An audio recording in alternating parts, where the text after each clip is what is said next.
ओम नमः सिद्धेभ्यः। नमो अरिहन्ताणं, नमो सिद्धाणं, नमो आयर्याणं, नमो उवज्झायाणं, नमो लोये सव्यसाहणं।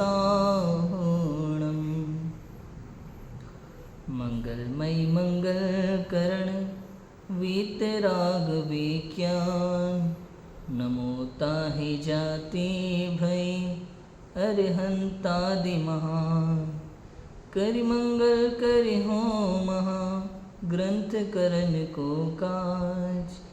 जाति मिले समाज सब, पावे निज पद राज। वस्तु विचारत ध्यावती, मन पावे विश्राम। रस स्वादत सुख उपजे, अनुभव या को नाम। मोक्ष मार्ग प्रकाशक में परिशिष्ट 3 परमार्थ वचनिका पर हम चर्चा कर रहे हैं। पंडित बनारसी दास जी द्वारा विरचित यह है परमार्थ वचनिका। बहुत ही सुंदर एक लेख है, एक शोध लेख जिसे हम कह सकते हैं, एक लेटर है, चिट्ठी है। परमार्थ की बात है, इसलिए इसका नाम परमार्थ वचनिका है। वास्तव में क्या है परमार्थ से वस्तु स्वरूप क्या है? सर्वप्रथम इन्होंने द्रव्यों की स्वतंत्रता की चर्चा की, गुण की स्वतंत्रता की चर्चा की, पर्याय की स्वतंत्रता की चर्चा की। उसके बाद में निश्चय नय और व्यवहार नय को समझाया एक अलग दृष्टि से, ऐसी दृष्टि जो कहीं और पढ़ने मिलती ही नहीं है। एक ऐसी दृष्टि से निश्चय और व्यवहार समझाया, और उसके बाद आगम और अध्यात्म का स्वरूप समझाया, उसकी अनंतता का विचार किया, मूढ़ और ज्ञानी जीव का विशेषपना बताया, सम्यक दृष्टि जीव का विचार, उस विषय पर इन्होंने लिखा। उसके बाद आज हम चर्चा करने वाले हैं इसका लास्ट प्रकरण क्या है। अब हे ज्ञेय उपादेय रूप ज्ञाता की चाल, उसका विचार लिखते हैं। बहुत ही सुंदर बात है, कितनी महत्वपूर्ण बात है जिनागम की। इस संसार में क्या हेय है, क्या छोड़ने योग्य है, क्या त्याज्य है, क्या उपादेय है, क्या ग्रहण करने योग्य है, और क्या ज्ञेय है जिसका हेय उपादेय से कोई संबंध नहीं है, मात्र जानने योग्य है। इस समस्त संसार को 3 भागों में बांट दिया यहाँ पे, हेय, ज्ञेय और उपादेय। भाई इस संसार में कुछ चीज़ें तो ऐसी हैं जो जानने योग्य है, जिससे हमारा कोई संबंध नहीं है। कुछ ऐसी हैं जो हमारे लिए हानिकारक हैं, छोड़ने योग्य है, त्याज्य है। छोड़ने योग्य माने उसके प्रति राग द्वेष छोड़ना है, उसके प्रति ममत्व भाव छोड़ना है, वो हेय है। और कुछ उपादेय है, वो उपादेय क्या है उसकी चर्चा है। मुख्य तो उपादेय को करना है, उसके बाद हेय और ज्ञेय चलता रहेगा। ठीक है, देखो क्या लिखा है, पढ़ते हैं हम। हे त्याग रूप तो अपने द्रव्य की अशुद्धता, क्या? हे त्याग रूप तो अपने द्रव्य की अशुद्धता, ज्ञेय विचार रूप अन्य षट द्रव्यों का स्वरूप, उपादेय आचरण रूप अपने द्रव्य की शुद्धता, उसका विवरण, गुणस्थान प्रमाण, हेय ज्ञेय उपादेय रूप शक्ति ज्ञाता की होती है। ज्यों ज्यों ज्ञाता की हेय ज्ञेय उपादेय रूप शक्ति वर्धमान हो, त्यों त्यों गुणस्थान की बढ़वारी कही है। एक अलग प्रकार की भाषा है, यहाँ पे लिखा है उसका विवरण। मूल में देखोगे तो लिखा मिलेगा उसका ब्यौरा, ब्यौरा को विवरण कहते हैं ना। हे त्याग रूप तो अपने द्रव्य की अशुद्धता। यहाँ पे 3 बातों का विचार किया गया है कि इस संसार में क्या हेय है, क्या उपादेय है और क्या ज्ञेय है। क्या चीज़ें मात्र जानने योग्य है, क्या हेय है छोड़ने योग्य है, और क्या उपादेय है अर्थात ग्रहण करने योग्य है। ठीक है, 3 बातों का विचार इसमें प्रकरण में किया जाएगा। हेय अर्थात त्याग रूप तो अपने द्रव्य की अशुद्धता। बताओ क्या त्यागना है, त्याग रूप क्या है? भोजन त्याग रूप नहीं है, मैं हूँ ही नहीं। त्याग रूप क्या है? हम सोचते हैं त्याग मतलब क्या, किसका त्याग करना?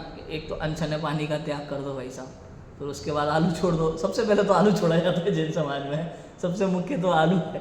आलू छोड़ दो, गाजर छोड़ दो, मूली छोड़ दो, अदरक छोड़ दो, है। आलू तो स्पेशल सब्जी थी हमारे बोर्डिंग में। हाँ होता है बहुत जगह ऐसा ही है। अरे कुछ लोग तो आलू के बिना खाना खाना पसंद ही नहीं करते, उनकी विशेष ही वही, सस्ता भी मिलता है तो त्यागने योग्य के नाम पर हमें ये सब दिखाई देता है। समझ में? कंदमूल का त्याग कर दो, अनछने पानी का त्याग कर दो, रात्रि भोजन का त्याग कर दो, एक टाइम भोजन करो, 2 टाइम, ये सब त्याग में हमें ये दिखता है। यहाँ क्या लिखे? हे त्याग रूप तो अपने द्रव्य की अशुद्धता। क्या त्यागना है? मुझ में जो भी अशुद्धता है, मलिनता है, विकार है ना, विकार भाव है, वो त्याज्य है, वो त्यागने योग्य है। बताओ, पर वस्तु का तो ग्रहण त्याग होता ही नहीं है ना। त्यागोपादान नामक शून्यत्व शक्ति जो है, त्यागोपादान शून्यत्व नामक जो शक्ति है आत्मा में, वो क्या कहती है कि आत्मा ना तो किसी पर वस्तु को ग्रहण कर सकता है, ना ही त्याग कर सकता है। ये तो मान्यता में मान के एक ही जगह बैठा हुआ मानता रहता है पूरी दुनिया का स्वामी मैं हूँ मैं और दिगंबर मुनिराज एक ही जगह बैठे बैठे छोड़ दे, पूरी दुनिया से मेरा कोई संबंध नहीं है। बताओ, ये हो गया ग्रहण और त्याग। अज्ञानी जीव एक ही स्थान पर बैठे बैठे समस्त संसार का स्वामी स्वयं को मान के बैठ जाता है ना। परिवार मेरे बिना नहीं चलेगा, संस्था मेरे बिना नहीं चलेगी, ये दुनिया मेरे बिना नहीं चलेगी, मैं नहीं होऊंगा तो क्या होगा, ये नहीं होंगे तो क्या होगा, इनके बिना कैसे चलेगा। ये अज्ञानियों के विचार हैं। और ज्ञानी जीव उसी स्थान पर बैठे बैठे एक द्रव्य का दूसरे द्रव्य से कोई संबंध नहीं है, प्रत्येक वस्तु अपने अपने अनुसार परिणमित हो रही है। बताओ, उसका चिंतन वैसा।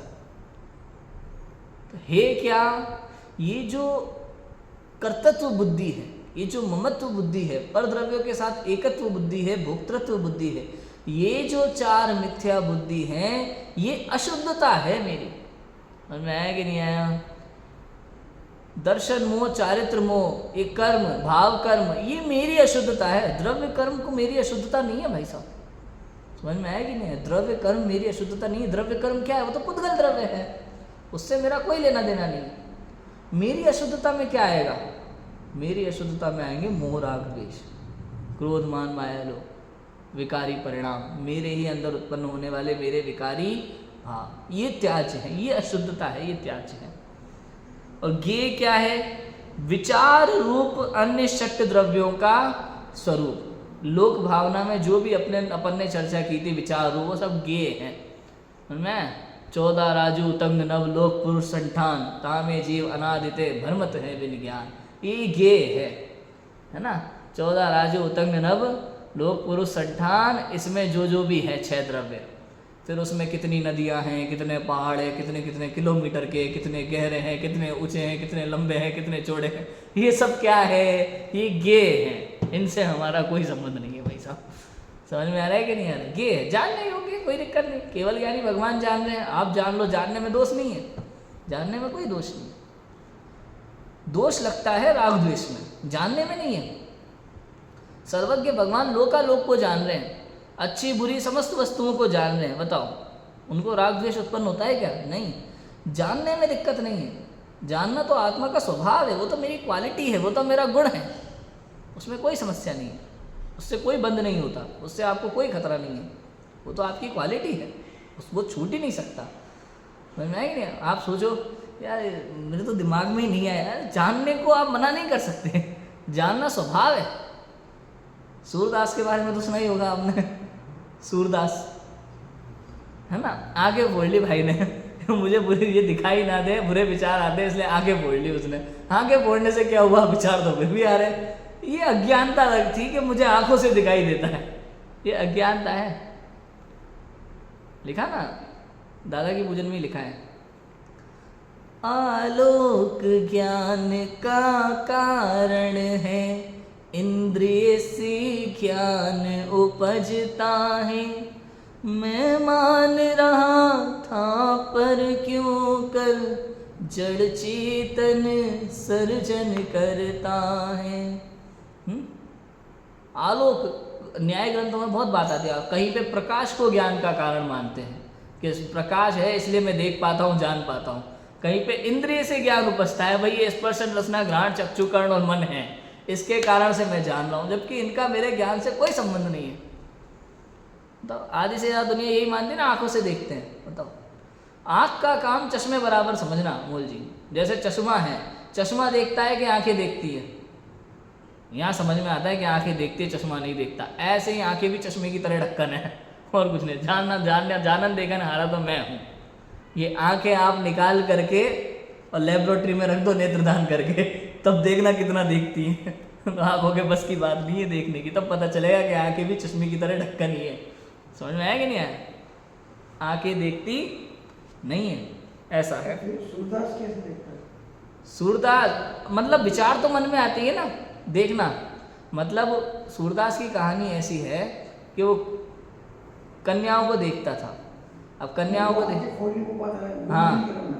हाँ, अगर मैं आंखों से देखता हूँ ना आपको, हाँ, फिर आंखें चश्मे जैसा है, जिसकी आंखें नहीं वो क्या देखेगा? मन में विचार तो वही आ रहे हैं ना, जो पहले देख लिया वो तो बार बार विचार आ रहे हैं ना, कि मतलब ज्ञान तो काम कर रहा है ना, देखना ज्ञान। अच्छा चलो, अभी आप आंखें बंद कर लो, आंखें बंद करने के बाद भी आपके घर में जो जो सामान जहाँ जहाँ रखा है वो आपको दिखाई दे सकता है कि नहीं? तो ठीक है, मैं अभी आंखें बंद करूँ तो आप बेटे को देखा तो बस, मगर देखना उसके बाद की देखना क्या हुआ? निमित्त इसका ये है कि चक्षु इंद्रिय केवल ज्ञान में निमित्त मात्र है, देखना नहीं होता, उससे उससे देखा नहीं जाता, वो निमित्त मात्र होती है ज्ञान में। नहीं तो फिर अभी जो देख रहे हैं ना, और जो सूरदास जो देखने हाँ, वो फिर क्या सिस्टम है? वो सिस्टम ऐसा ही है कि हमें लगता है कि हम आंखों से देखते हैं, ठीक है, जबकि आंखें तो देखने में निमित्त मात्र। मान लो चश्मा है, चश्मा नहीं देखता, ये बात तो मानते हैं अपन कि चश्मा नहीं देखता, लेकिन चश्मे के बिना भी कई बार लोगों को दिखाई नहीं देता। तो जैसे चश्मा देखने में निमित्त माना जाएगा आंखों में, कि भाई नंबर नंबर लगाए तो उससे देखने में ईजी होता है, ऐसे ही आंखों का काम है। देखना जानना काम तो मूल ज्ञान का है, लेकिन आंखें उसमें निमित्त मात्र है। चूंकि क्षयोपशम ज्ञान है ना, छद्मस्त जीव है, तो छद्मस्त जीव को दर्शनावरण कर्म का उदय है। तो दर्शनावरण कर्म का उदय जिस जाति का होता है, उस जाति के अनुसार उसकी चक्षु इंद्रिय उस प्रकार की मिलती है। किसी को कम दिखेगा, किसको ज़्यादा दिखेगा, तो किसी की आंखें खराब होंगी, किसी को कितना नंबर होगा, ये सब दर्शनावरण कर्म का उदय चल रहा है उधर से। ज्ञानावरण दर्शनावरण कर्म का उदय का काम रहता है ये सारा। समझ में आया? ऐसा है। अभी देखो, चलो ये छोड़ो, अपन जानना देख, केवल ज्ञानी भगवान को जानना देखना होता है कि नहीं होता? होता है। केवल ज्ञानी भगवान को, सर्वज्ञ भगवान का जानना देखना होता है कि नहीं होता उनको? लेकिन सर्वज्ञ भगवान के तो आंखें नहीं है, सर्वज्ञ भगवान के तो आंखें नहीं है। क्यों नहीं? आंखें तो ना कहाँ है? अरिहंत भगवान, अरिहंत भगवान ही सिद्धों के, सिद्धों में नहीं, उनके ज्ञान से देखा है। हाँ, जानना देखना उनके भी वैसा ही है, जैसा अरिहंतों के वैसा ही जानना देखना। जानते हैं। हाँ, देखना भी तो है, जानना देखना दोनों आत्मा का स्वभाव है। ज्ञाता दृष्टा कहा ना आत्मा को, ज्ञान से जानना। अच्छा, मैं ये कह रहा हूँ, चलो अपन तो एक जेल में बंद हो गए, एक काल कोठरी में बंद हो गए, ठीक है, काल कोठरी में बंद है, गुप्त अंधेरा है, कुछ दिखाई नहीं दे रहा, आंखों से कुछ दिखाई नहीं देता है ना, ऐसी काल कोठरी है। उसके बाद भी आंखें बंद कर लो तो भी दिखता है कि नहीं दिखता? कई बार कई चीज़ें दिख जाती है। चलो कुछ नहीं दिख रहा, सफ़ेद सफ़ेद कुछ दिखता है कि नहीं? आंखों को आप तेज बंद करो तो कुछ रोशनी जैसी दिखाई देती है।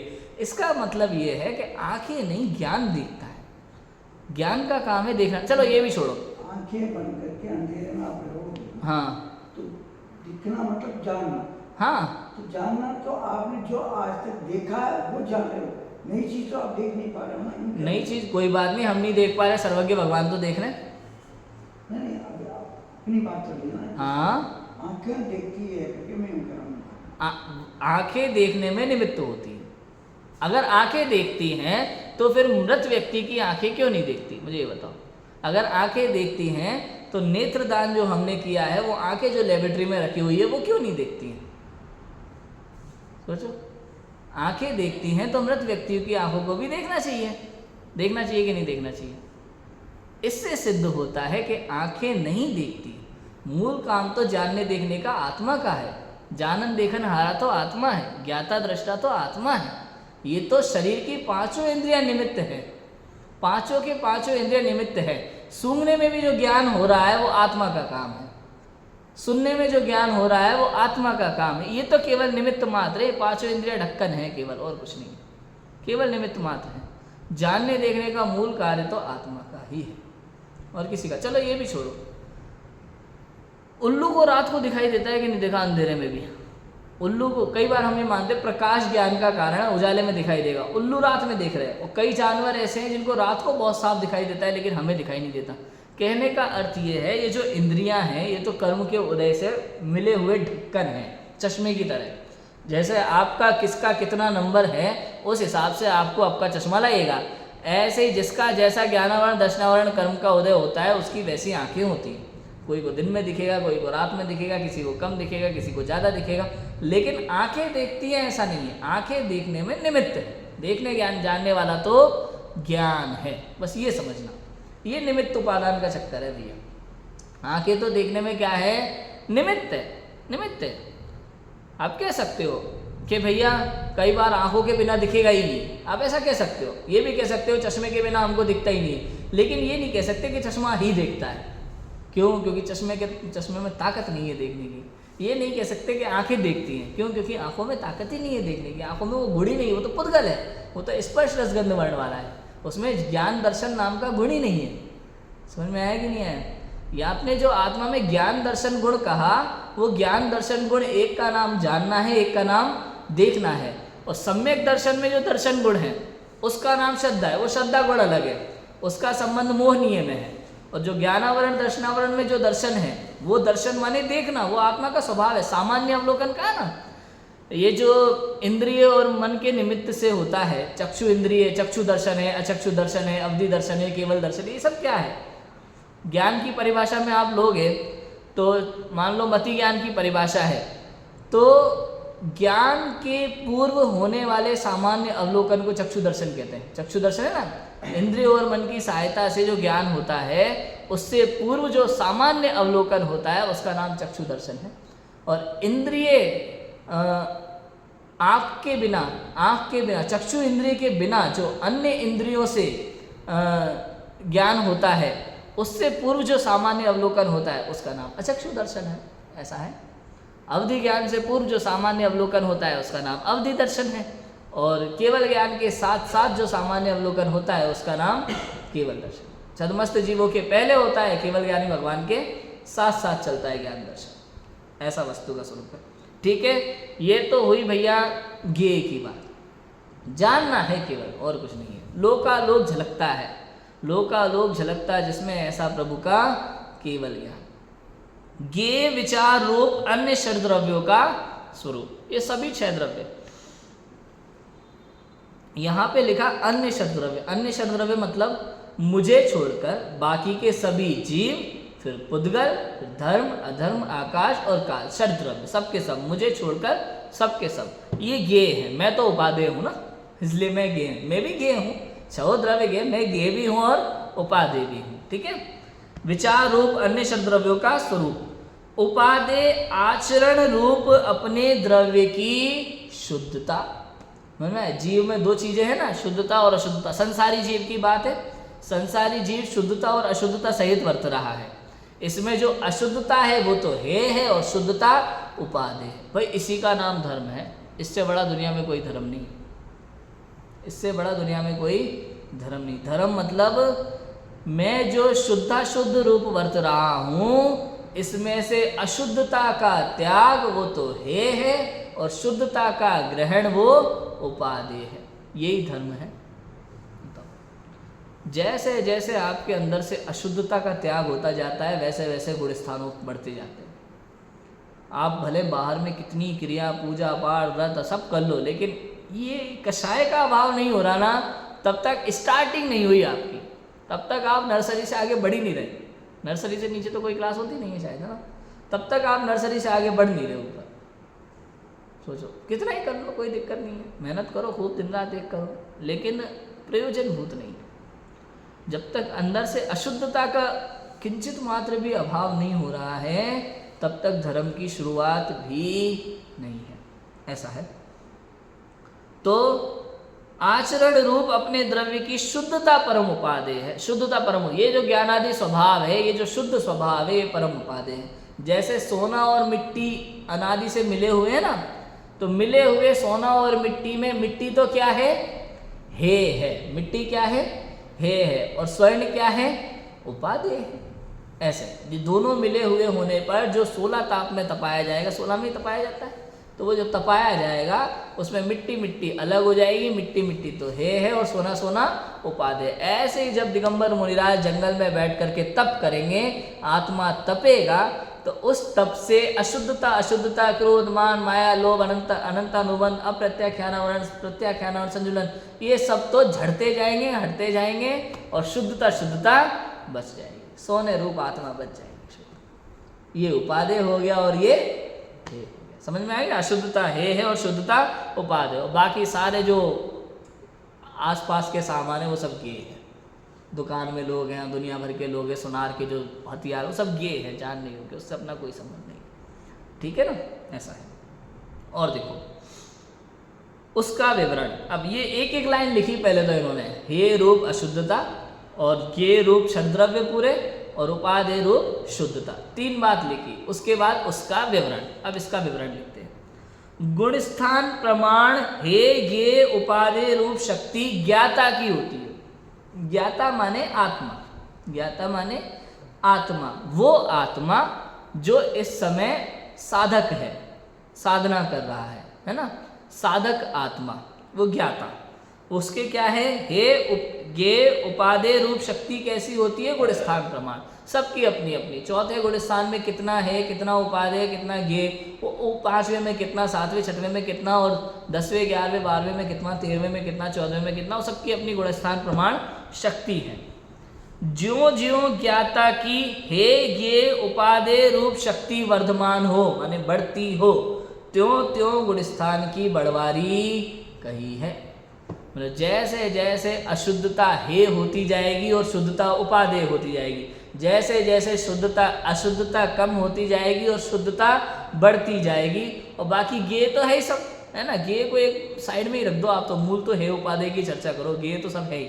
तो ज्यों ज्यों अशुद्धता हटती जाती है, ज्यों ज्यों शुद्धता बढ़ती जाती है, तो गुण स्थान बढ़ते जाते हैं। इस प्रकार गुण स्थान की बढ़वारी कही है। ठीक है। गुण स्थान प्रमाण ज्ञान, गुण स्थान प्रमाण क्रिया, गुण स्थान प्रमाण ज्ञान और गुण स्थान प्रमाण क्रिया, उसमें विशेष इतना कि एक गुण स्थान वर्ती अनेक जीव हो तो अनेक रूप का ज्ञान कहा जाता है, अनेक रूप की क्रिया कही जाती है। भिन्न भिन्न सत्ता के प्रमाण से एकता नहीं मिलती, एक एक जीव द्रव्य में अन्य अन्य रूप औदयिक भाव होते हैं, उन औदयिक भाव अनुसार ज्ञान की अन्य अन्यता जानना।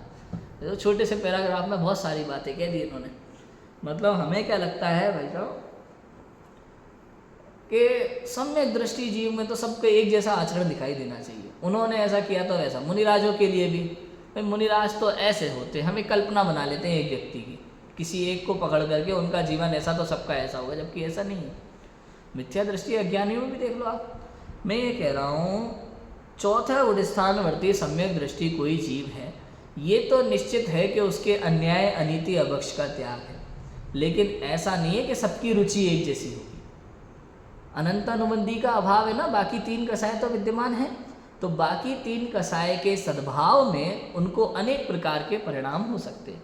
कोई व्यापार में कितना लाभ हानि करेगा, कोई कितना नहीं करेगा, कोई 24 घंटे दुकान खोल सकता है, हो सकता है कोई ऐसा विचार कर ले नहीं 2 घंटे बहुत है, ज़्यादा कमा के क्या फ़ायदा।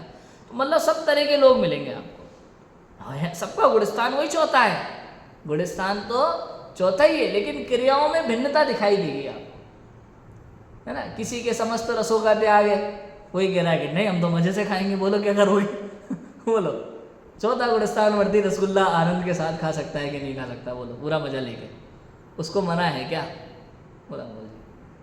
चौथा गुणस्थानवर्ती सम्यक दृष्टि, मूवी देख सकता है कि नहीं देख सकता, बताओ, पिक्चर देख सकता है कि नहीं, चौथा गुणस्थानवर्ती खुल के देख सकता है पूरे मजे के साथ, सोचो आप, मन में है कि नहीं है, ऐसा वस्तु का स्वरूप है। तो कहने का अर्थ ये है, ये जो हम कल्पना करते हैं बाह्य क्रियाओं को देख करके व्यक्ति के जीवन की, तो ये सब बेकार की कल्पना है। अंदर में तो अशुद्धता का त्याग है।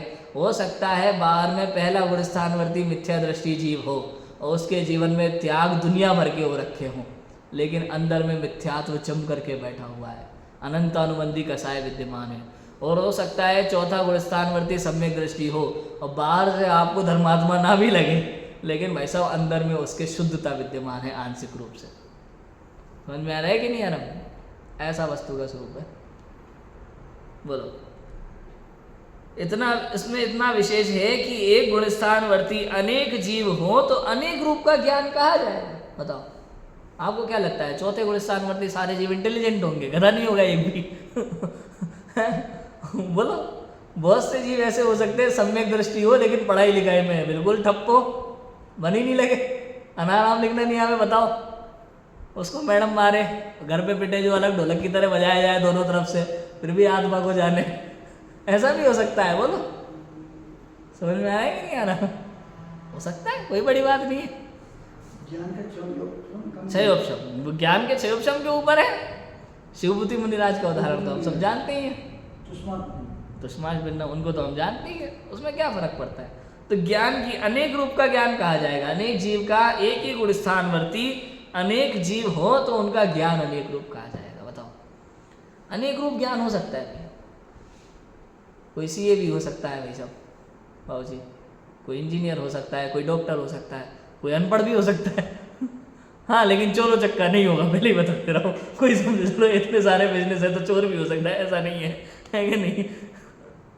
ठीक है, अनेक रूप ज्ञान कहा जाता है। अनेक रूप की क्रिया कही जाती है। अनेक रूप क्रिया दिखाई देंगी उसके जीवन में। हो सकता टेबल कुर्सी पे खाना खा सकता है भाई सम्यक दृष्टि जीव, मैं पहले ही बता रहा हूँ। ये मत समझना कि सम्यक दृष्टि जीव नीचे बैठेगा फिर पाटा लगाएगा लकड़ी का, उसके बाद बढ़िया धो करके और दुनिया भर की चीजें वो पार्टी ऐसे करके। ऐसा कुछ नहीं है। अनेक रूप क्रिया देखी जा सकती है। हो सकता है ऐसे जीव भी हो जो बिल्कुल उनको कहेंगे कि नहीं नीचे बैठ के खाएंगे, हम तो लकड़ी का पाटा लेकर के, हम नहीं बैठते ऊपर भाई साहब। और एक कहेगा नहीं हम ऊपर बैठ के भी खा लेंगे, हमें खाना खाना है, नीचे ऊपर से मतलब नहीं है। तो दोनों प्रकार के जीव मिल सकते हैं आपको, और दोनों सम्यक दृष्टि एक ही गुणस्थान, लेकिन क्रियाओं में अंतर दिखाई देगा। समझ में आया कि नहीं आया? ये कहना चाहते हैं ये सारी चीजें बता करके कि भैया ये सब बाहर की बातें, इनमें उलझना मत। मूल तो अंदर की अशुद्धता का त्याग करना। अशुद्धता है और शुद्धता उपादेय है। यदि मोक्ष मार्ग पकड़ना है तो ये मूल बात पकड़ो, बाकी सारी चीजों में दिमाग मत उलझाओ। ये सब चलता रहेगा संसार में, ये सबके अपने अपने परिणाम है, औदैहिक भाव है, एक समय के परिणाम है, ये सब चलेंगे, इसमें कुछ नहीं है। गुणस्थान प्रमाण होता है। अब इसमें है ना, किसी के ज्यादा किसी के कम, इतनी बातें नहीं बताई जाएगी, क्योंकि कुछ भी हो सकता है, बहुत सारी चीजें हो सकती है, एक एक चीज नहीं गिनाई जाएगी। तो क्या कह देते हैं फिर धीरे से कि गुणस्थान प्रमाण पाया जाएगा, बस बात खत्म। इतने में बात खत्म हो जाती है। ठीक है, अनेक रूप की क्रिया कही जाती है। भिन्न भिन्न सत्ता के प्रमाण से एकता नहीं मिलती। ठीक है, भिन्न भिन्न सत्ता है दो द्रव्यों की, तो उनके सारा ज्ञान और सारी क्रिया एक जैसी मिले तो ऐसा संभव नहीं है, ऐसा पॉसिबल नहीं। एक एक जीव द्रव्य में अन्य अन्य रूप औदैहिक भाव होते हैं। बात आ गई, वही एक समय का औदैहिक भाव है भैया, कुछ नहीं कर सकते इसका। ये तो कर्म का उदय है। अरे ये तो छोड़ो, अरिहंतों के भी जो औदैहिक भाव चलता है ना, उनके भी तो औदैहिक भाव है ना, घाती कर्म का उदय तो उनके भी है ना।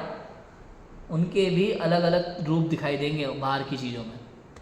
बाह्य वैभव में उनकी भिन्नता दिखाई दे सकती है।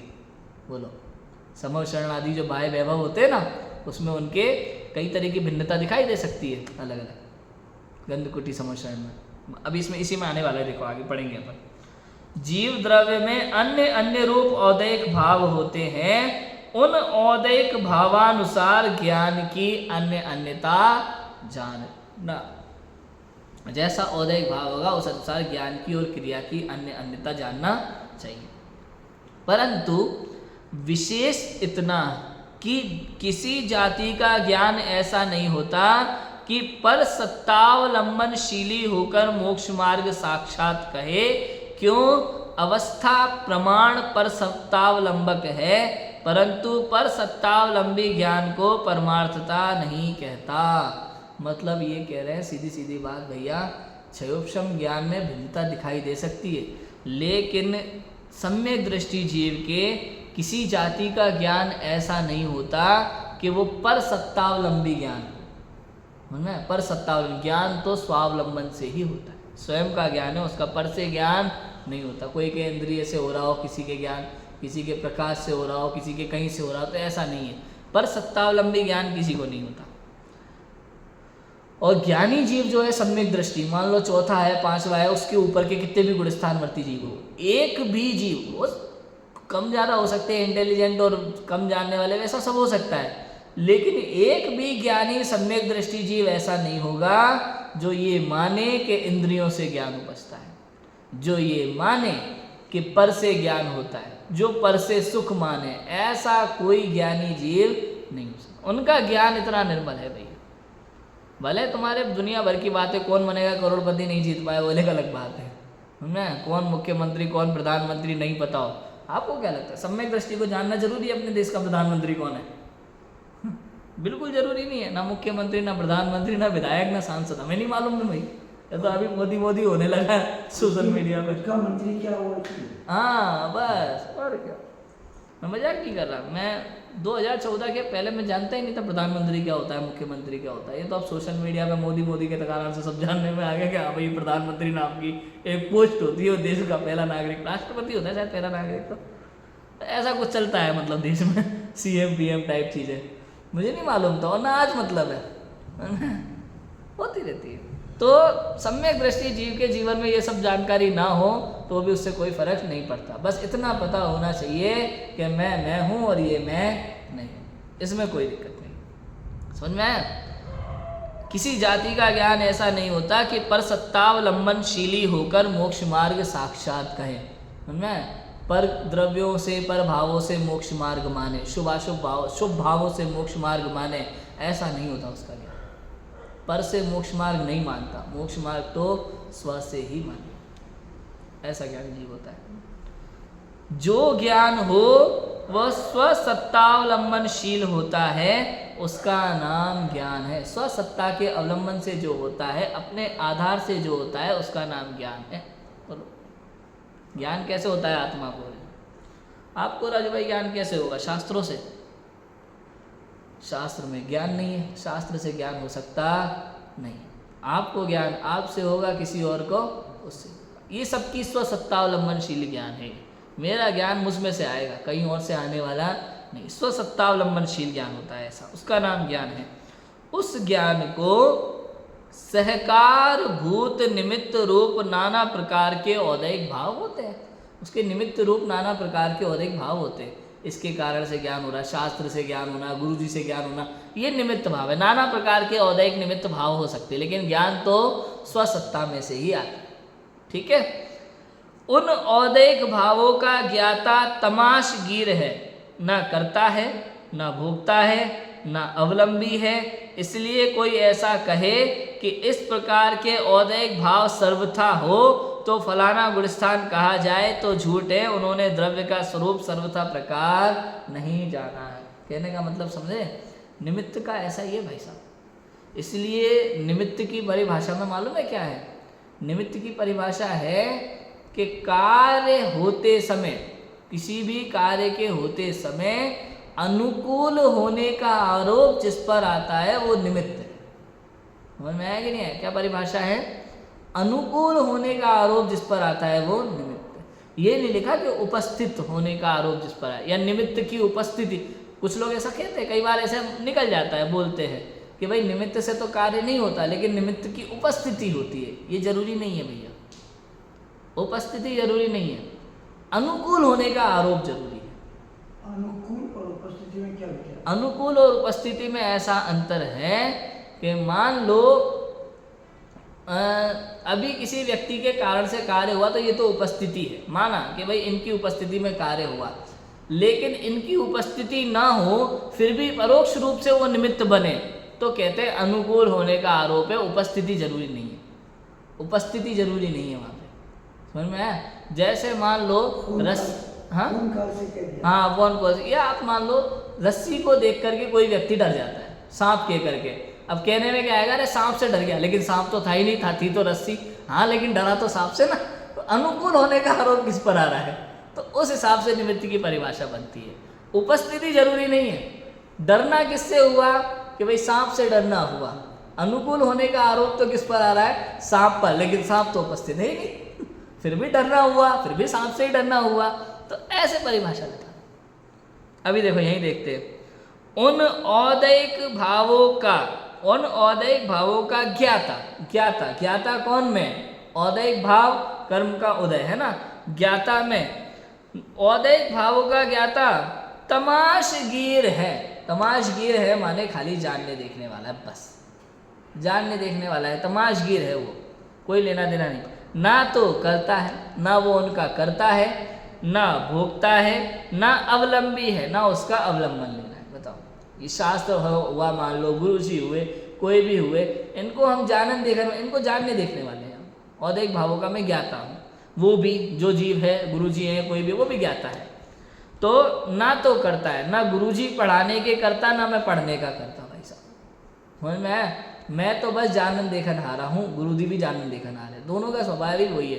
पढ़ना पढ़ाना हमारा कार्य है ही नहीं, ये तो संयोग रूप कार्य है। जब जीव और पुद्गल का संयोग होता है, नैमित्तिक संबंध बैठते हैं, तब कार्य होता है। मूल रूप से तो दोनों आत्माओं का काम जानना देखना है वहाँ पे, बस। ना करता, ना भोगता, ना अवलंबी, ना किसी की सहायता, टोटल असहाय माने किसी की सहायता नहीं लेना, स्वतंत्र। इसलिए कोई ऐसा कहे कि इस प्रकार के औदैहिक भाव सर्वथा हो तो फलाना गुणस्थान कहा जाए तो झूठ है। समझना कि ऐसे औदैहिक भाव हमेशा होने चाहिए। कोई कहे ना ये ज्ञान में, क्रिया में, कि भैया सम्यक दृष्टि चौथा गुणस्थान वर्ती है, तो ऐसी चीज़ हमेशा, भैया सम्यक दृष्टि को जो है मूवी तो नहीं देखनी चाहिए हमेशा सबके, ऐसा नहीं, वो औदैहिक भाव है। अनंत अनुबंधी नहीं है, अनंत अनुबंधी के उदय में जितने कार्य होते हैं वो नहीं आएंगे उसके जीवन में, लेकिन बाकी 3 कसाय में भी जो कार्य हो सकते हैं वो आते हैं, उसमें कोई दिक्कत नहीं। भूमि का अनुसार परिणाम आते हैं। तो औदैहिक भाव जीव के अलग अलग हो सकते हैं। अब कई लोग कैसे मिलते हैं हमें, तो अनेक प्रकार के, अनेक जाति के लोग मिलते हैं।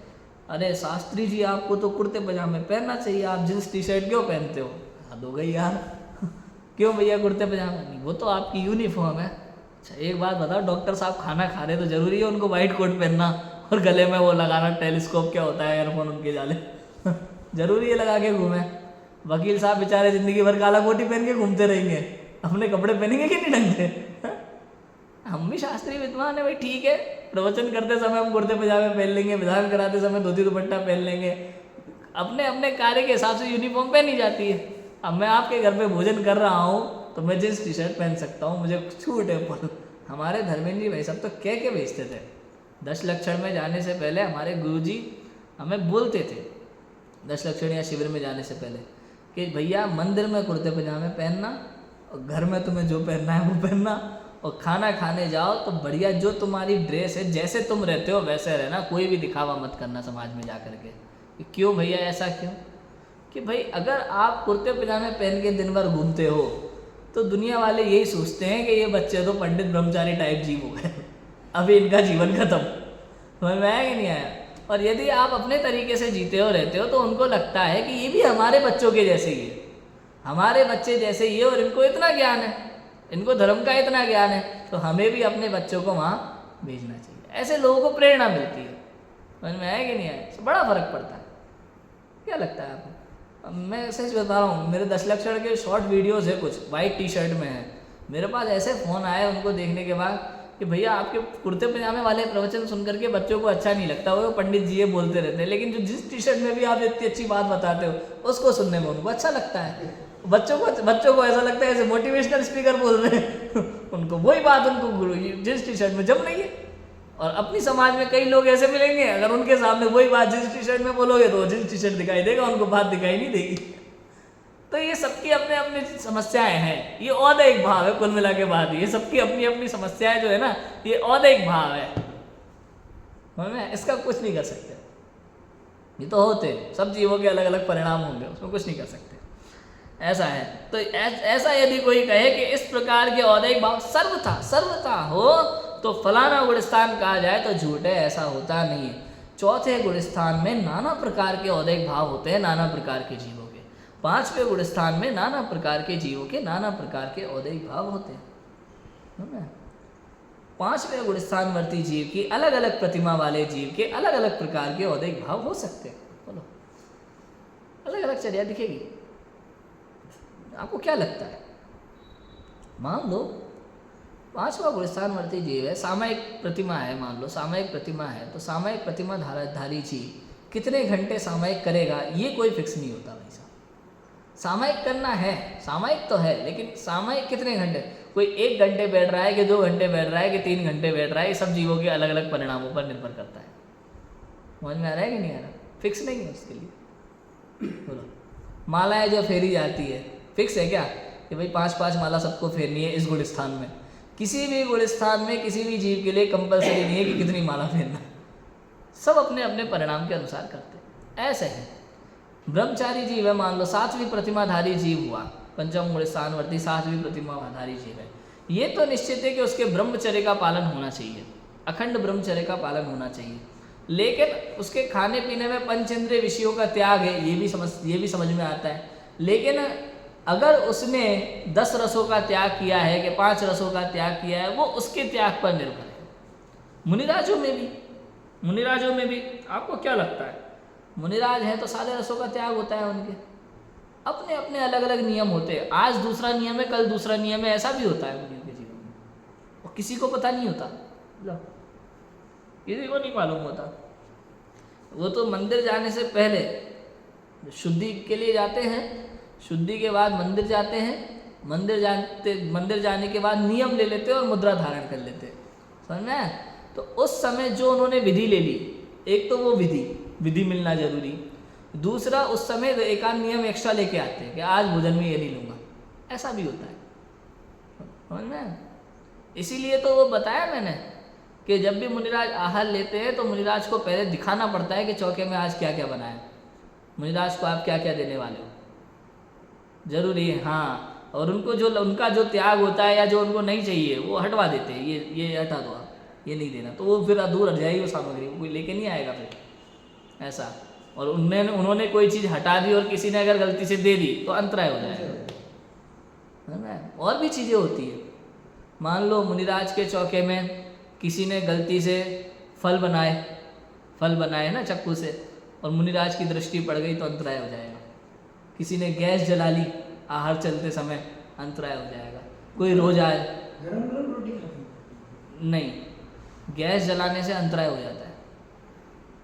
गरम रोटी नहीं होती है, वो रोटी बना के रखी जाती है, गरम मतलब थोड़ी देर पहले बना के रख दी जाए।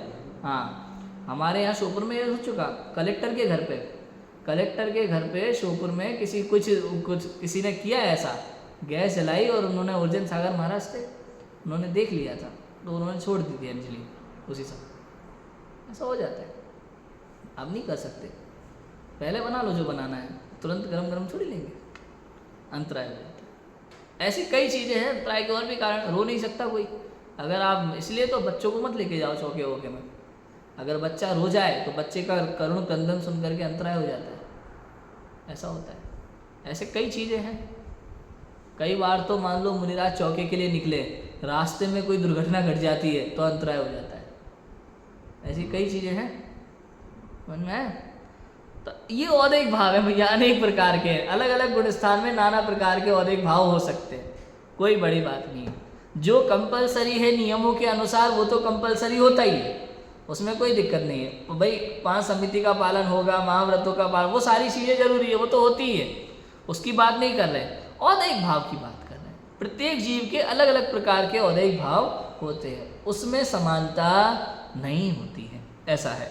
तो यदि कोई ऐसा कहे कि इस प्रकार के औदैहिक भाव सर्वथा हो तो फलाना गुणस्थान कहा जाए तो झूठे, उन्होंने द्रव्य का स्वरूप सर्वथा प्रकार से नहीं समझा है। द्रव्य का स्वरूप नहीं समझा भैया, क्योंकि द्रव्य तो शुद्ध है, द्रव्य तो शुद्ध है, और जो अशुद्धता है वो विकार है, वो मोह राग द्वेष संबंधित अशुद्धता है। मोह राग द्वेष, मोह में आ जाता है दर्शन मोह, राग द्वेष में आ जाता है पूरा का पूरा चारित्र मोह, ठीक है। ये मोह राग द्वेष संबंधी अशुद्धता है, बस और कुछ नहीं। और इस अशुद्धता का त्याग जैसे जैसे होता है उस हिसाब से गुणस्थान की बढ़वारी कहिए। ये जो गुणस्थान की बात चलती है उसके लिए बाहर का कुछ नहीं, भाई अंदर में क्या है बोलो। बाहर में 5 महाव्रत 28 मूल गुण है तो 7वां गुणस्थान 6वां गुणस्थान हो जाएगा क्या? कि नहीं। तो क्या है भाई गुणस्थान का कि भाई अंदर में 3 कसाय चौकड़ी का अभाव है तो 7वां 6वां गुण स्थान है। फिर बाहर में महाव्रत दिखाई देंगे, 28 मूल गुण दिखाई देंगे, वो अलग बात है। 28 मूल गुण तो पहले गुण स्थान में भी दिखाई दे सकते हैं, चौथे में भी दिखाई दे सकते हैं, 5वें में भी दिखाई दे सकते हैं, उसमें क्या बड़ी बात है। 28 मूल गुण स्थान निर्णय नहीं करते, बोलो तो दिगंबर मुनि 28 मूल गुण पालन करते हैं, हाँ तो वो 6 से 7 गुण स्थान वाले होते हैं, नहीं ऐसा नहीं। नहीं, दिगंबर मुनि 28 मूल गुण पालन करते, ये नियम है। मुनिराज 2 प्रकार के होते हैं बाबूजी, एक भावलिंगी और एक द्रव्यलिंगी। द्रव्यलिंगी मुनिराज 3 प्रकार के, पहले गुण स्थानवर्ती, चौथे गुण स्थानवर्ती और 5वें गुण स्थानवर्ती। और भावलिंगी मुनिराज 7वें 6वें गुण स्थानवर्ती। भावलिंगी मुनिराज नियम से 6वें 7वें गुण स्थानवर्ती ही होंगे। अब देखो, जैसे किसी ने मुनि दीक्षा ली, अभी आत्मानुभव नहीं है, अंदर से कषायों का अभाव नहीं है, लेकिन 28 मूल गुणों का निरतिचार पालन है, तो पहले गुण स्थानवर्ती द्रव्यलिंगी मुनिराज। अब वो जब ध्यान के लिए बैठे, ठीक है, ध्यान के लिए बैठे और स्व और पर का विचार चलता है, भेद विज्ञान होता है, एक समय का आत्मानुभव होता है और दर्शन मोहनी और अनंतानुबंध का उपशम होता है, अभाव होता है, तो चौथे गुण स्थानवर्ती द्रव्यलिंगी मुनिराज। 2 कसाय चौकड़ी का अभाव हो जाए अंदर में तो 5वें गुण स्थानवर्ती द्रव्यलिंगी मुनिराज। और बाहर में महाव्रत चालू है, बाहर में 28 मूल गुण चालू है और अंदर में 3 कसाय चौकड़ी का अभाव हो जाए, तब 7वें 6वें गुण स्थानवर्ती द्रव्यलिंगी मुनिराज कहलाएंगे। ऐसे कहते ना कि जब दीक्षा लेते फर्स्ट कपड़े वगैरह खोलते ना, तो उस समय उनका 7वां गुण स्थान होता है। नहीं, ऐसा नहीं होता, दीक्षा लेने से 7वां गुण स्थान नहीं हो जाता। ये तो किसी किसी का है, ये तो उदाहरण किसी जीव के, जैसे भरत चक्रवर्ती है, उसके बाद भी ये व्यवहारिक कथन होता है बहुत कि दीक्षा लेते ही उनका तो 7वां गुण स्थान हो गया। मतलब ये दीक्षा लेकर के वो जैसे ही ध्यान में बैठे, अंदर में 3 कसाय चौकड़ी का अभाव हुआ और 7वां गुण स्थान हो गया। इस चीज को ऐसा बोलते हैं, अरे वो तो दीक्षा लेते ही 7वां गुण स्थान हो गया। कहने में ऐसा आएगा, समझ में, कहने में ऐसा आएगा, जैसे कहते हैं वो तो बहुत बढ़िया काम है, ऐसा अपन लोग कई बार बड़ा चढ़ा के बोलते ना किसी चीज को, वैसा वास्तव में क्या भरत चक्रवर्ती का भी क्या, चौथे गुण स्थानवर्ती तो थे, छायिक सम्यक दृष्टि तो थे, मुनि दीक्षा ली, दीक्षा लेते ही ध्यान में बैठे, वो आहार वाहार लेने कहीं नहीं गए, दीक्षा लेते ही ध्यान में बैठे और ध्यान में बैठते ही भेद विज्ञान हुआ, अंतरंग में गए और आत्मानुभव पूर्वक 2 कसाय चौकड़ी और अभाव हो गया। एक पहले ही था, 2 और चली गई तो 3 कसाय चौकड़ी का अभाव हो गया, 7वें 6वें गुण स्थानवर्ती भावलिंगी मुनिराज हो गए। ऐसा होता है, समझ में आया। तो गुणस्थान का मतलब अंदर की अशुद्धता के त्याग से है, बाहर की क्रियाओं से नहीं है। बोलो, समझ में? अभी जो दीक्षा लेते हैं उसको वो कह नहीं सकता, क्योंकि 6 7 में नहीं कह सकते, किसी को नहीं कह सकते। और ये चीज केवल आज के लिए नहीं है, चौथे काल में भी ऐसा ही। मतलब मान लो भद्रबाहु स्वामी का 24,000 मुनिराजों का संघ चल रहा है, उन 24,000 मुनिराज में कौन से मुनिराज इस समय पहले गुण स्थान में है, कौन से चौथे में, कौन से 5वें में, कौन से 6ठे में, कोई नहीं कह सकता, कोई नहीं कह सकता। ये केवल ज्ञान गम्य विषय है, केवल ज्ञान गम्य विषय होता है या अनुभव गम्य विषय होता है बस। लेकिन सब समान पूज्य होंगे, बाह्य आचरण से सब समान पूज्य है, और अंदर की जो शुद्धता का विषय वो केवल ज्ञान गम्य विषय, कोई नहीं कह सकता। और ऐसा होता है बाबूजी, 10 मिनट पहले 7वें गुण स्थान में थे और 10 मिनट बाद पहले में आ गए, फिर वापस 7वें में पहुंच गए, ऐसा चलता रहेगा। ऐसा भी होता है, फिर 5वें में आ गए, फिर चौथे में आ गए, फिर पहले में। कषायों का उपशम, ये उदय में आना, ये चलता रहता है, बाह्य कारण मिलते रहते हैं, ऐसा होता रहता है, कोई दिक्कत नहीं है, ठीक है। तो फिर से क्या कहा, अंदर की अशुद्धता है, मतलब मेरे द्रव्य की, अपने द्रव्य की अशुद्धता तो है और शुद्धता उपाधि है, बाकी सब ये है।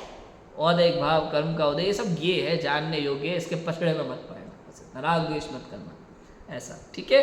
क्यों प्रश्न उठाया, क्यों कि इसलिए कि और गुण स्थानों की कौन बात चलाए, केवली के भी औदैहिक भावों की नाना प्रकारता जानना।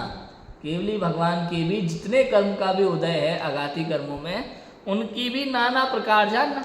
सबके एक जैसा नहीं, बताओ, सबकी आयु एक जैसी होगी, सभी केवली होगी, बताओ, सबका नामकरण कहीं ना कहीं कोई ना कोई अंतर होता है। किसी के तीर्थंकर नामकरण चल रहा होता है, किसी के नहीं चल रहा है, किसी के दूसरे नामकरण प्रकृतियाँ चल रहे, सबका अपना अपना है। तो केवलियों के भी एक जैसा औदैहिक भाव नहीं होता। किसी केवली के दंड कपाट रूप क्रिया का उदय होता है, किसी केवली को नहीं होता। जब केवली में भी उदय की नाना प्रकारता है, तब और गुण स्थान की कौन बात चलाए। केवली में को भी किसी केवली को दंड कपाट रूप क्रिया का उदय होता है। दंड कपाट रूप क्रिया का संबंध मन, ये 5 इंद्रिय के संबंध से है ना। 5 इंद्रिय से जो ज्ञान निकलता है ना, निमित्त बनती है 5 इंद्रिय। लेकिन केवली भगवान के तो क्या है, 5 इंद्रियों का निमित्त ही खत्म टोटल रूप से, मन का काम भी खत्म है। मन का रहता है, मन वचन काया का काम चालू है, लेकिन ज्ञान तो अतीन्द्रिय ही होता है। केवली भगवान के जो केवल ज्ञान है उसमें इंद्रियों और मन का कोई संबंध नहीं है। इंद्रियों और मन का संबंध केवल मति और शुद्ध ज्ञान के साथ ही है। अवधि और मनपर्य ज्ञान के साथ भी इंद्रियों और मन का कोई संबंध नहीं है, ये केवल मति और शुद्ध के साथ ही चलता है। तो देखो, किसी केवली को दंड कपाट रूप क्रिया का उदय होता है, किसी केवली को नहीं होता। ये औदैहिक भाव है, इंद्रियों संबंधी औदैहिक भाव है। अब ये दंड कपाट रूप क्रिया क्या है, इसके लिए मैंने बहुत सर्च किया विशेष रूप से, इसका विशेष कुछ मिलता ही नहीं है। बस दंड कपाट रूप क्रिया का उदय है तो क्रिया का उदय है, बस और कुछ नहीं है। मन में है कि नहीं है? तो ऐसा है, किसी केवली को नहीं होता। जब केवली में भी उदय की नाना प्रकारता है, तब और गुण स्थान की कौन बात चलाए। जब 13वें गुण स्थान में केवली भगवान की है, 14वें गुण स्थान में, वहाँ एक ही तरह के जीव, एक ही गुण स्थान के अलग अलग जीवों की उदय अलग अलग प्रकार के चल रहे हैं, तो अन्य गुण स्थान का नहीं कह सकते। 4थे गुण स्थान वर्ती जीव कैसे कैसी कंडीशन में दिखाई दे सकता है, कोई नहीं कह सकता। बोलो, उदय है, उदय है।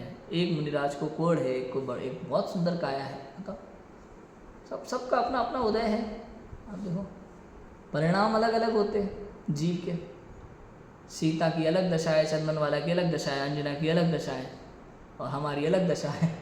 4थे गुण स्थानवर्ती जीवों की अलग अलग दशा हो सकती, 5वें गुण स्थानवर्ती जीवों की अलग अलग। अब देखो, 11 प्रतिमाधारी में पहली प्रतिमाधारी भी 5वां गुण स्थानवर्ती, दूसरी प्रतिमाधारी भी 5वां गुण स्थानवर्ती, तीसरी प्रतिमाधारी भी 5वां गुण स्थानवर्ती, और 11 प्रतिमाधारी एलक क्षुल्लक आरिकाएं भी 5वें गुण स्थानवर्ती। अब बताओ, है कि नहीं? समझ में आ रहा है कि नहीं आ रहा?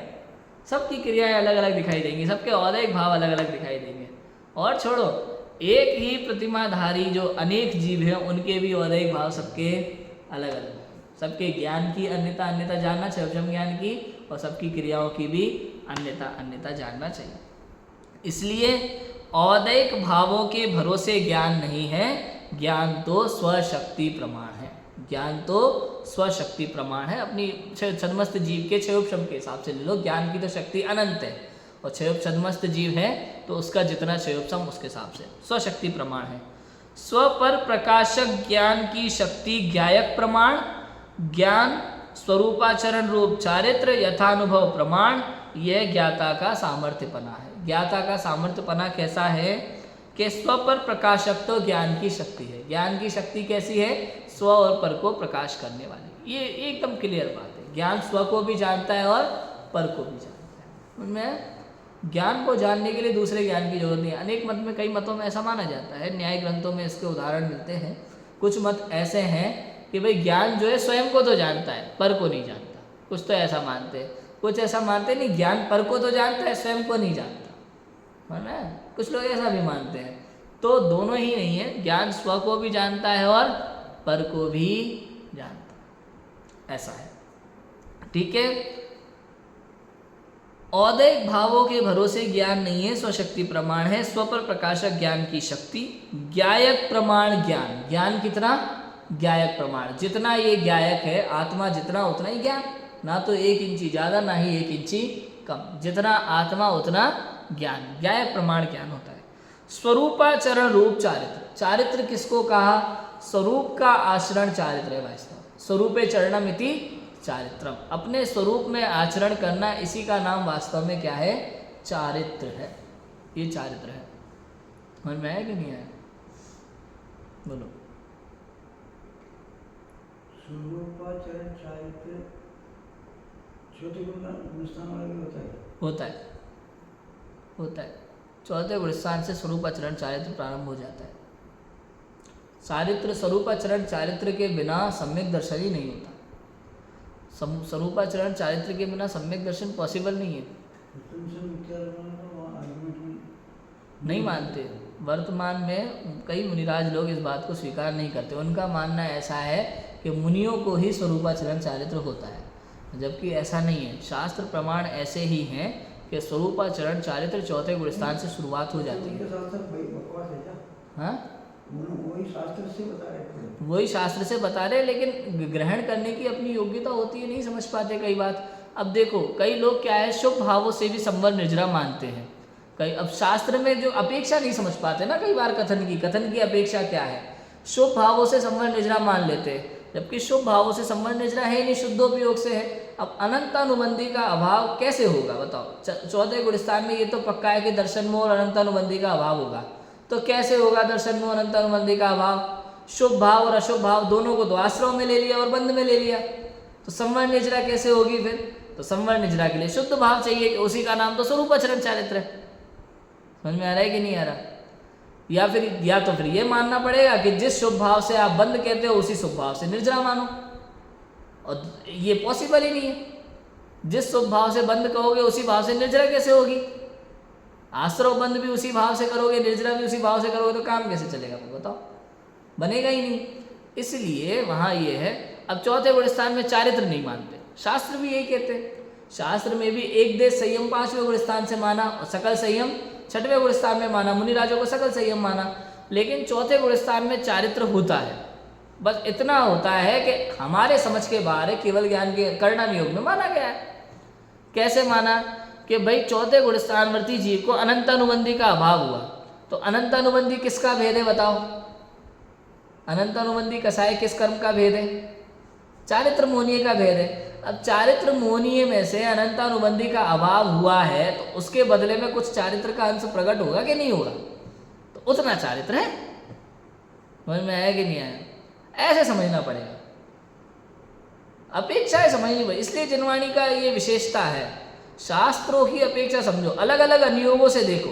कर्णानुयोग क्या कहेगा और द्रव्यानुयोग उसी बात को किस दृष्टि से कहेगा, प्रथमानुयोग क्या कह रहा है और चरणानुयोग क्या कह रहा है। चारों अनुयोगों की शैली समझो, कौन सी बात किस भूमिका वाले जीव को समझाई गई है और क्यों समझाई गई है, ये समझना पड़ता है कि किस बात को किस तरीके से लेना वहाँ पे। बोलो समझ में आया कि नहीं आया। ऐसा है भैया।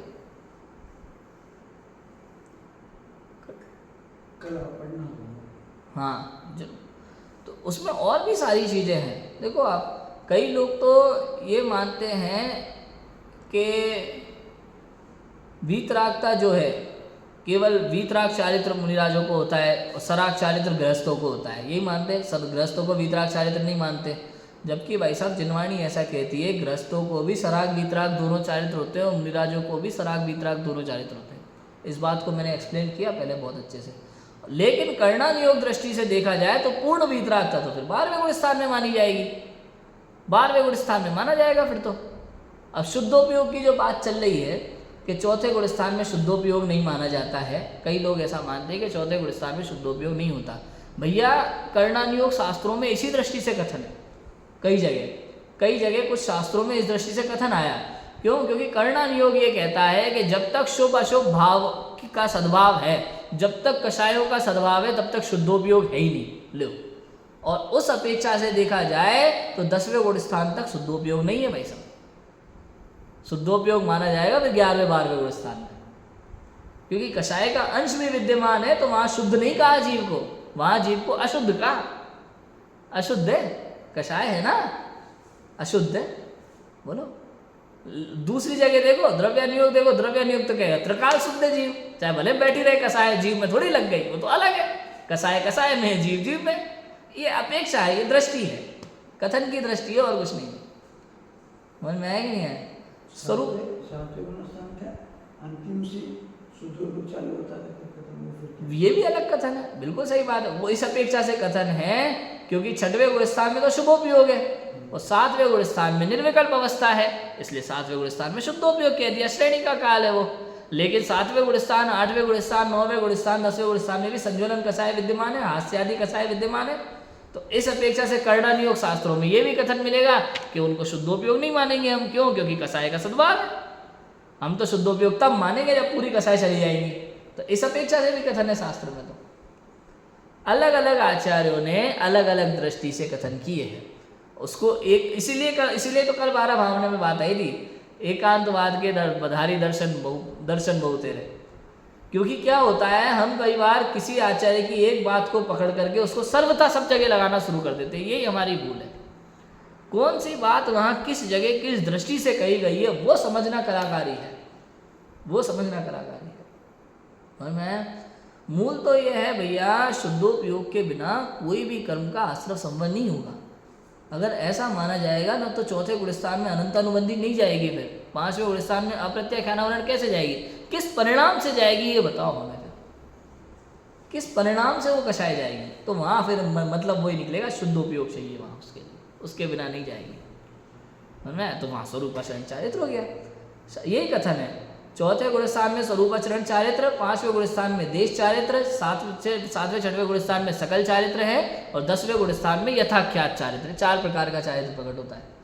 अनंतानुबंधी कषाय के अभाव में स्वरूपाचरण चारित्र प्रकट होता है, जिसको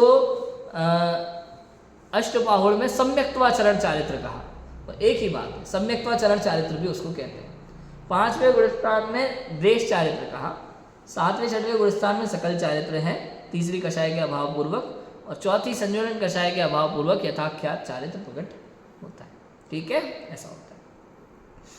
तो स्वरूपाचरण चारित्र यथा अनुभव प्रमाण, यथा अनुभव प्रमाण।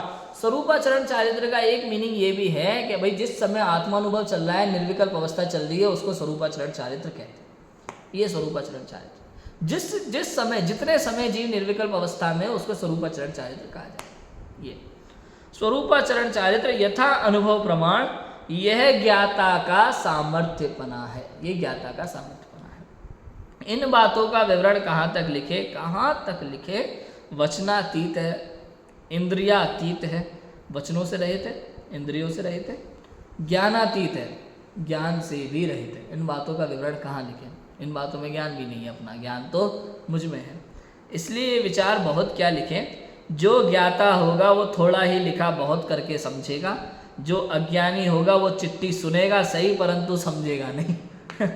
ये वचनिका ज्यों की त्यों सुमति प्रमाण केवली वचनानुसारी है, जो इसे सुनेगा समझेगा श्रद्धेगा उसे कल्याणकारी है, बाकी तो भाग्य प्रमाण। लास्ट में लिखा बनारसीदास जी ने कि कहाँ तक इन बातों का विवरण लिखें, कितने विचार लिखें। जो ज्ञाता होगा वो थोड़ा लिखा ही समझ जाएगा, जितना लिखा है उतना समझेगा, और जो अज्ञानी होगा वो चिट्ठी सुनेगा ही नहीं। पहली बात तो सुनेगा तो समझेगा नहीं, समझ में नहीं आएगी। ये वचनिका ज्यों की त्यों केवली वचन अनुसारी है। हमारे आचार्यों ने भी हर जगह ये बात लिखा कि केवली भगवान, शुद्ध केवली भगवान द्वारा कहा गया है, और विद्वानों ने भी उस परंपरा को जारी रखा कि अपनी तरफ से कुछ नहीं लिखना, बस इस विषय को सूक्ष्म करना है, सरल करना है। सबकी अपनी अपनी शैली होती है। कुछ लोगों ने, कुछ जो लेखक हुए, उन्होंने तो विषय को कठिनता से शॉर्ट कर दिया। जितना विषय शॉर्ट करोगे उतना कठिन हो जाएगा भैया, ये बात तो पक्की हो। जितना विस्तार करोगे उतना सरल हो जाता है। मोक्ष मार्ग प्रकाशक सरल है क्योंकि विस्तृत है, अभी तो प्रस्तावना है, आगे लिखते तो पता नहीं क्या होता। समझ में? तो जितना विस्तार है उतना सरल है, और जितना संचय, और 4 पेजों में इन्होंने बहुत कुछ भर दिया, 6 पेजों में, तो कठिन जैसा लगता है। गोमानी जी और उनके भाई ने आगे कुछ लिखा, मोक्ष प्रकाशक का नहीं, उन्होंने अलग चीज़ें लिखी, मोक्ष मार्ग प्रकाशक का कुछ नहीं लिखा। गुमानी राम जी जो उनके पुत्र थे, वो तो गुरुदेव के प्रवचन है, इसी का कंटिन्यूएशन का लिखा है। मुझे तो इसकी जानकारी नहीं भाई, मैंने तो पहले सुना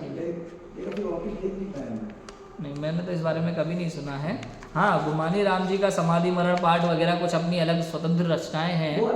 हाँ, अगर मोक्ष मार्ग प्रकाशक के आगे उन्होंने कुछ लिखा है तो मैंने तो अभी तक नहीं सुना इसके विषय में, कभी इसके विषय में सुना नहीं है मैंने तो, और लिखा होगा तो पता नहीं, हो सकता है। तो ऐसा है, ज्यों की जो ये केवली वचनानुसार है, सुमति प्रमाण है, जितना मैंने समझा उतना है। जो इसे सुनेगा समझेगा श्रद्धेगा उसे कल्याणकारी है, बाकी जीवों के लिए भाग्य प्रमाण, जितना समझे उतना है। ठीक है, इस प्रकार ये परमार्थ वचनिका है। इस परमार्थ वचनिका में वस्तु स्वरूप का परमार्थ कथन है। इन्होंने सब बातें बता दी, द्रव्य गुण पर्याय की स्वतंत्रता बता दी, निश्चय व्यवहार समझा दिया, शुद्ध शुद्धता बताई है निश्चय व्यवहार में, उसके बाद में आगम और अध्यात्म की पद्धति बता दी, अनंतता का विचार किया, मूढ़ जीव की मान्यता और ज्ञानी की मान्यता समझाई, फिर सम्यक दृष्टि के विचार किस तरह के होते हैं वो समझाए, और हे गे उपाधि की चाल कैसी होती है गुणस्थान प्रमाण, इसकी चर्चा अपन ने बहुत की है कि गुणस्थान चाहे कोई भी हो, मूल इसका सारांश इतना ही है कि जितनी जितनी अशुद्धता है वो हे है और सारी की सारी शुद्धता उपादेय। जैसे जैसे अशुद्धता कम होती है, शुद्धता बढ़ती है, वैसे वैसे गुणस्थान बढ़ते जाते हैं और पूर्ण रूप से अशुद्धता खत्म, पूर्ण रूप से शुद्धता प्रकट होती है तो सीधे सिद्धालय गुणस्थानातीत हो जाते हैं। ठीक है, हम सभी समझें अपने द्रव्य की शुद्धता को, अशुद्धता को त्यागें और शुद्धता को ग्रहण करें और सिद्धालय में विराजमान हो। इसी मंगल भावना से अभी की बात को नाम लेते हैं। ओम नमः सिद्धिभ्यो।